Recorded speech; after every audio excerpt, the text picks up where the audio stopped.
Hi, welcome back for Volume 3 explanation of Simple Chem. Here we cover the topics on solid state, crystallography, industrial important compounds and metallurgy. Here the question number 1.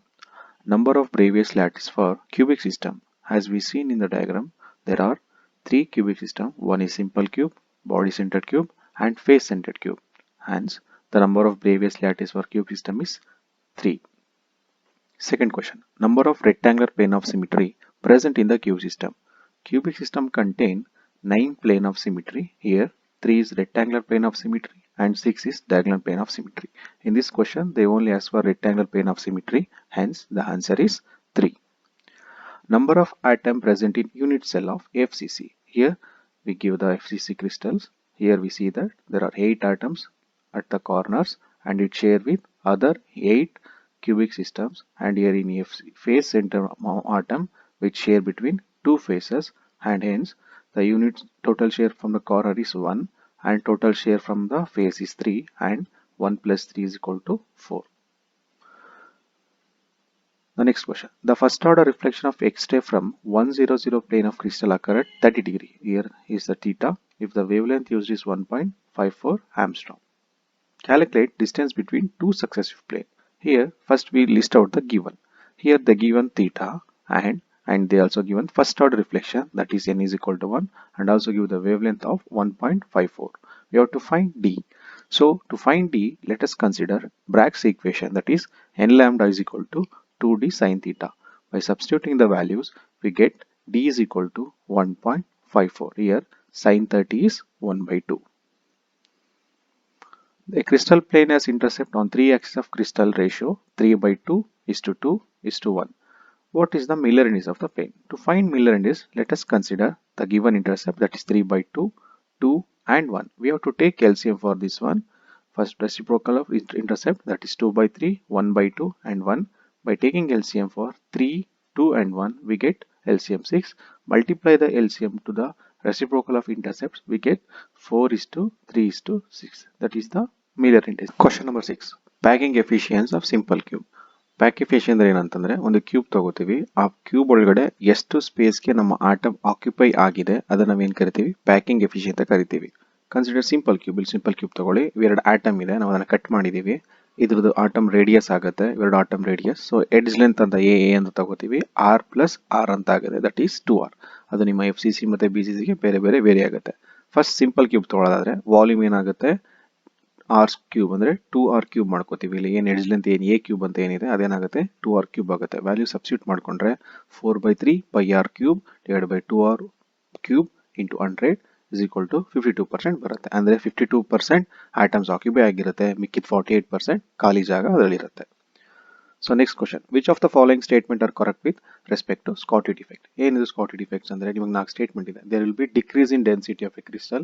It is example for vacancy defect. It is example for impurity defect. There will be no change in density of the crystal. First ಬರೋಣ. ಇಲ್ಲಿ ನೋಡಿದ್ದು example. ಇಲ್ಲಿ ನಾವು ಗಮನಿಸಿದೀವಿ, ಇಲ್ಲಿ vacancy ಕಾಣ್ತಾ ಇದೆ ನಮಗೆ. So second statement correct ಆಗುತ್ತೆ, ವೇಕೆನ್ಸಿ ಡಿಫೆಕ್ಟ್ ಇದೆ. ಯಾವಾಗ ಒಂದು ವೇಕೆನ್ಸಿ ಕ್ರಿಯೇಟ್ ಆಗುತ್ತೆ, ವಿ ನೋ ದ ಡೆನ್ಸಿಟಿ ಏನಾಗುತ್ತೆ, ಡೆನ್ಸಿಟಿ ಆಟೋಮೆಟಿಕ್ ಕಡಿಮೆ ಆಗೇ ಆಗುತ್ತೆ. ಸೊ ಈ ನಿಮ್ಮ ಸ್ಟೇಟ್ಮೆಂಟ್ 1 and 2 ಏನಾಗಿದೆ, ಕರೆಕ್ಟ್ ಇದೆ. So next question, if interplanar space of cubic crystal d is equal to t3 into 10 power minus 10, calculate edge length. Lattice constant ಕೊಟ್ಟಿದ್ದಾರೆ, plane ಏನು HKL ವ್ಯಾಲ್ಯೂ 100 ಪ್ಲೇನ್ ಕೊಟ್ಟಿದ್ದಾರೆ. ಸೊ ಫಸ್ಟ್ E1 ಬರ್ಕೋಣ, d ಕೊಟ್ಟಿದ್ದಾರೆ ಮತ್ತೆ HKL ಕೊಟ್ಟಿದ್ದಾರೆ. So formula use ಮಾಡ್ಕೊಂಡು d is equal to a divided by square root of h square plus l square plus k square. So ಇಲ್ಲಿ h square value ಏನಿದೆ ಅದಕ್ಕೆ ಮಾತ್ರ 1 square ಇದೆ. So square root of 1 ಏನೇ ಆದ್ರೂ 1 ಬರುತ್ತೆ. So a is equal to 3 into 10 power minus 10. So the equation for relate the density of crystal and Avogadro number, ಅಲ್ಲಿ d density ಕೊಡ್ತಾರೆ, n Avogadro number, m ಅಂದ್ರೆ molar mass, a edge length, z number of atoms in unit cell. ನಮಗೆ ಗೊತ್ತೆ density ಅಂದ್ರೆ mass by volume ಆಗುತ್ತೆ. So ಇವ್ರ mass ಅಂದ್ರೆ m ಆಗುತ್ತೆ, ವಾಲ್ಯೂಮ್ ಅಂದ್ರೆ a ಕ್ಯೂಬ್ ಹಾಕೋತೀವಿ. ಸೊ ನಮ್ಗೆ ಅಲ್ಲಿ ಅಟಾಮಿಕ್ ನಂಬರ್ ಬೇಕಾಗುತ್ತೆ, ಅದಕ್ಕೆ z ಅಂತ ತಗೋತೀವಿ, and n is Avogadro number. Next question, if ABC represent edge length and alpha beta gamma represent axial length, then which of the following is statement with respect to hexagonal crystal? ಇದು ನಿಮ್ಮ hexagonal crystal structure ಕೊಟ್ಟಿದ್ದೀವಿ. ಇಲ್ಲಿ ನಾವು consider ಮಾಡಿದ್ರೆ angle ಹಾಕೊಂಡ್ರೆ angle alpha ಮತ್ತೆ beta ಅದೆರಡು right angle Eicher ಇರುತ್ತೆ. ಬಟ್ ಗಾಮಾ ಏನಿದೆ ಅದು ಅಕ್ಯೂಟ್ ಆಂಗಲ್, ಅದೊಂದು ಟೈಮಲ್ಲಿ 120 ಇರುತ್ತೆ, ಆಮೇಲೆ length, edge length A B C ಇರುತ್ತಲ್ಲ, A is equal to B ಇರುತ್ತೆ, but it is not equal to C. So answer is A is equal to b, which is not equal to c, and alpha and beta is equal to 90 degree, but gamma is equal to 120 degree. Question number 11. Chemical formula of gypsum. ಇಲ್ಲಿ ನಮಗೆ gypsum ಕೊಟ್ಟಿದ್ದೀವಿ. Gypsum ಅಂದರೆ calcium sulphate with 2 water molecules. ಅಂದರೆ answer ಏನಾಗುತ್ತೆ, calcium sulphate with 2 hydrated molecules. ನೀವು confuse ಮಾಡ್ಕೋಬೇಡಿ, only 2 water molecule ಇರುತ್ತೆ ಅಲ್ಲಿ. Question number 12. Main ore of uranium.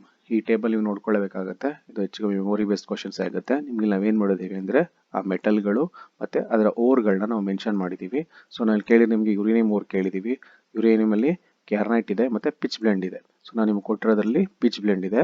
It is also called as uraninite ಅಂತ ಕರಿತೀವಿ. ಸೊ ಯುರನೈಟ್ ಅನ್ನೋದು ಓರ್ ಆಗಲ್ಲ, ಪಿಚ್ ಬ್ಲೆಂಡು ಯುರೇನಿಯಂ ಓರ್ ಆಗುತ್ತೆ. ಪೈರೋಸಲೈಟ್ ಮ್ಯಾಂಗನೀಸ್ ಓರ್ ಆಗುತ್ತೆ. Dolomite it's a ore for calcium. Question number 13.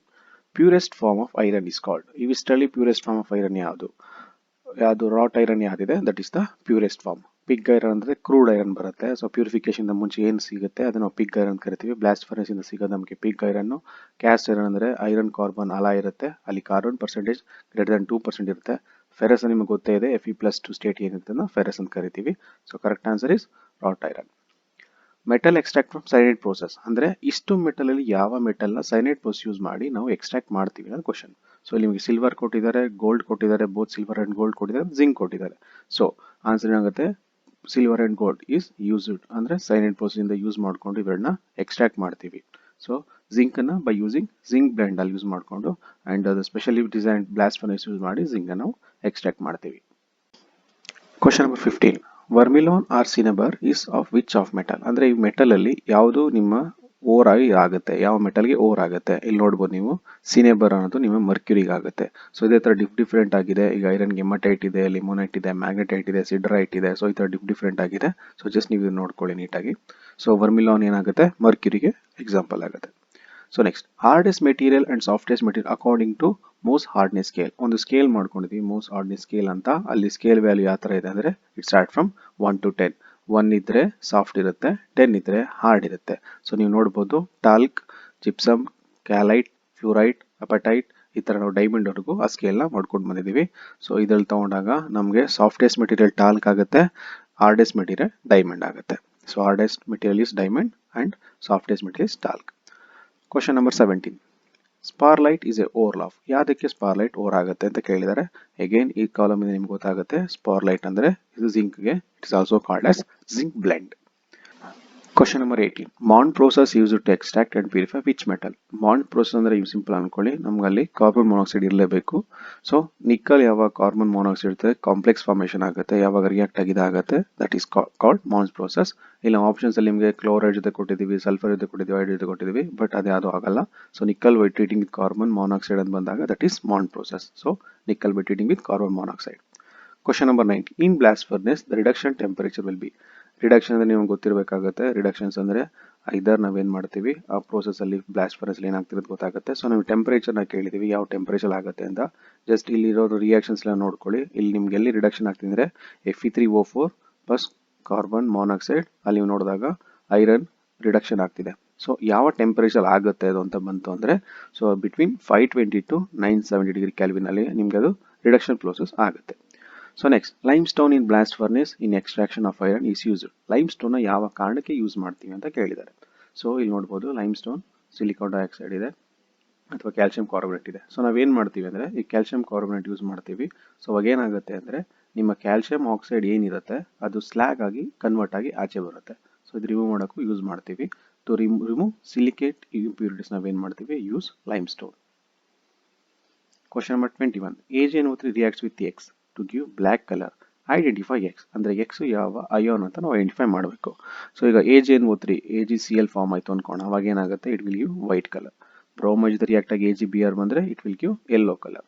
ನಿಮಗೆ phosphate ಜೊತೆ ರಿಯಾಕ್ಟ್ ಆದರೆ it will form Ag3PO4 that is also yellow in colour. But sulphate ಜೊತೆ ಆದಾಗ AgS formation ಆಗುತ್ತೆ, that will give you black colour. Question number 22. Green colour in glass due to which of the compounds. ಈ compounds ಪ್ರತಿಯೊಂದು ನಿಮಗೆ ಇದ್ದೇ ಇರುತ್ತೆ. Silicon dioxide ಅಂತೂ ಎಲ್ಲ ಕಡೆ ಇದ್ದೇ ಇರುತ್ತೆ, ಕಾಂಪೋಸಿಷನ್ ಗ್ಲಾಸಲ್ಲಿ ಇರಲೇಬೇಕು. But purity some percentage of ಬೇರೆ ಬೇರೆ ಮಾಲಿಕ್ಯೂಲ್ಸ್ ಅಥವಾ ಬೇರೆ ಬೇರೆ ಮೆಟಲ್ ನಾವು ಹಾಕಿದಾಗ ಏನಾಗುತ್ತೆ, ಕಲರ್ ಚೇಂಜ್ ಆಗ್ತಾ ಬರುತ್ತೆ. ಸೊ ಇಲ್ಲಿ ನಿಮ್ಗೆ ಅದೆಲ್ಲ ಕೊಟ್ಟಿದ್ದೀವಿ. ಫಸ್ಟ್ ನಿಮ್ಗೆ ಕೇಳಿರೋದು ಐರನ್ ಕಲರ್ ಕೇಳಿದ್ದಾರೆ. ಸೊ ಒಂದು ಬಾಟಲ್ ಐರನ್ ಬಂದಿದೆ ಅಥವಾ ಐರನ್ ಕಂಟೆಂಟ್ ಇದೆ ಅಂದರೆ ಅದು ನಿಮಗೆ ಡಾರ್ಕ್ ಗ್ರೀನ್ ಇರುತ್ತೆ, ಸ್ವಲ್ಪ ಕ್ರೋಮಿ ಅಂದರೆ ಸ್ವಲ್ಪ ಗ್ರೀನ್ ಕಲರ್ ಇರುತ್ತೆ ನಿಮ್ಗೆ ಅದು. So green coloration in glass is due to which compound ಅಂತ ಬಂದಾಗ it is due to chromium oxide. Question number 23. Flint glass is made up of from. Flint glass ಅಂದರೆ ಏನು, ಯಾವುದರಿಂದ ಮೇಡ್ ಆಗಿರುತ್ತೆ ಅಂತಿದೆ. ಸೊ ನಿಮಗೆ ಗೊತ್ತಿದೆ silicon dioxide is the common component for glasses. ಅದ್ರ ಜೊತೆಗೆ ಪೊಟ್ಯಾಷಿಯಂ ಕಾರ್ಬನೇಟ್ ಮತ್ತು ಲೆಡ್ ಆಕ್ಸೈಡ್ ಎರಡೂ ಇರುತ್ತೆ. So composition of potassium carbonate and lead oxide, ಅದರಿಂದ ನಿಮ್ಮ ಫ್ಲಿಂಟ್ ಗ್ಲಾಸ್ ಮೇಡ್ ಅಪ್ ಆಗಿರುತ್ತೆ. Question number 24. The role of silica in metallurgy of copper from copper pyrites. ಇಲ್ಲಿ copper pirates roasting ಮಾಡ್ತೀವಿ. ನಮ್ಮಲ್ಲಿ copper pirates ಅಂದರೆ ನಿಮ್ಮ ಫೆರಕ್ಸ್ ಆಕ್ಸೈಡ್ ಮತ್ತು copper oxide ಎರಡೂ ಇರುತ್ತೆ. ಸೊ ನಾವಲ್ಲಿ ಏನು ಯೂಸ್ ಮಾಡ್ತೀವಿ ಅಂದರೆ ಐರನ್ ರಿಮೂವ್ ಮಾಡೋಕ್ಕೆ ವಿ ಯೂಸ್ ಸಿಲಿಕಾ ಯೂಸ್ ಮಾಡಿದಾಗ ಅದು ಫೆರಸ್ ಸಿಲಿಕೇಟ್ ಫಾರ್ಮ್ ಆಗಿ ಸ್ಲ್ಯಾಗ್ ಆಗುತ್ತೆ. ಸ್ಲ್ಯಾಗ್ನ ನಾವು ನೋಡ್ತೀವಿ, ರಿಮೂವ್ ಮಾಡ್ಬೋದು ಆರಾಮಾಗಿ ನಾವು ಮೆಟಲರ್ಜಿಕಲ್ ಪ್ರೊಸೆಸಲ್ಲಿ ಮಾಡಿದಾಗ. ಸೊ ಅದನ್ನು ರಿಮೂವ್ ಮಾಡ್ತೀವಿ. ಸೊ ರೋಲ್ ಅಂತ ಬಂತು ಅಂದಾಗ use to remove ferric oxide impurities. ಯಾವ ferric oxide impurities, iron impurities ಏನಿದೆ ಅದು ರಿಮೂವ್ ಮಾಡೋಕ್ಕೆ ನಾವು ಯೂಸ್ ಮಾಡ್ತೀವಿ. Question number 25. Galena is the ore of. Galena ಯಾವುದಕ್ಕೆ ಓರ್ ಆಗುತ್ತೆ? ಅಗೇನ್ ನೀವು ಇಲ್ಲಿ ನೋಡ್ಕೋಬೇಕಿರೋದು Galena is the ore for lead. So Galena is the ore for lead option ಆಗುತ್ತೆ. Thank you.